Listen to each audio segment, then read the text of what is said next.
Hey gang, happy Monday to you.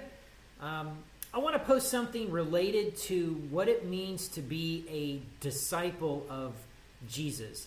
I think in America today there's a lot of confusion and we love this word Christian, right? So in America, everybody's a Christian. If you go to Syria, if you go to Qatar, if you go to Yemen, if you go to some of these places in the Middle East and you ask them, hey, tell us about Americans, they'll tell you, well, every American's a Christian. They're all Christians over there. Of course, those of us in the United States, we hear that and we think, what are you, nuts? Like, this is a very diverse place. Not everybody's a Christian. So take that word Christian and set it aside for a moment. When it comes to being a disciple of Jesus, are there any clarifying attributes? Are there any marks, so to speak, of a disciple? And I would argue that yes, there are some identifying marks of a disciple. In fact, irreducibly, there are 3 of them. There's probably a whole lot more, but there's at a minimum 3.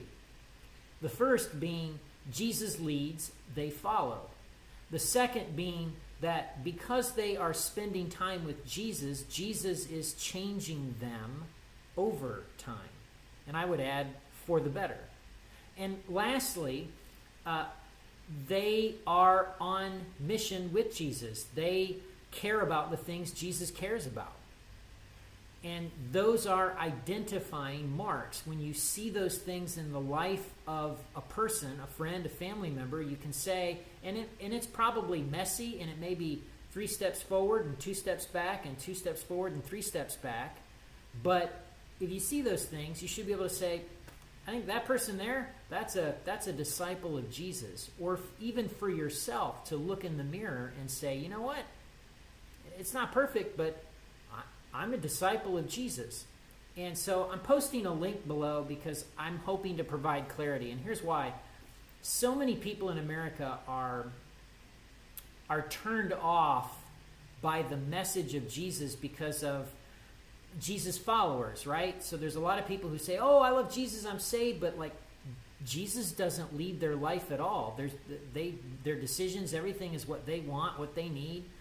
And then again, there's a whole other pool of people, right? That, oh, I love Jesus, yes I do, and I'm saved, and yet you look at them, and then you look at them 15, 20 years later, and they're fundamentally the same person. They don't love any more completely. They don't forgive any more freely, and you think, really? The guy they hung on the cross, like, you're becoming like him? Huh? Or people who just don't care, or that I had a friend who basically had a parishioner, a congregation member tell him, pastor, evangelism, stuff like that, like, that's what we pay you to do. That's your job. And he was thinking, this is everybody's job. Like, Jesus had a mission, okay? So this is why I'm posting this thing here. So here's a link to my current sermon series at Generations. If you've been somebody who's been in the category of, I take this whole Jesus thing more seriously if Jesus people and spokesmen and spokeswomen and, cheerleaders were a little bit more Jesus-like, I just want to say to you, that expectation is not misplaced. A disciple is someone who is letting Jesus lead, who is being changed by Jesus over time, and who is someone who cares about the things that Jesus cares about. And it's not perfect. It's not about perfection. It's about direction. So that's my message for today. I'm posting that link below.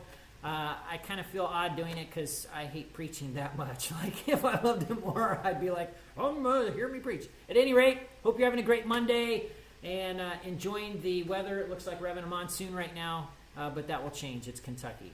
God bless you guys. I'll see you later.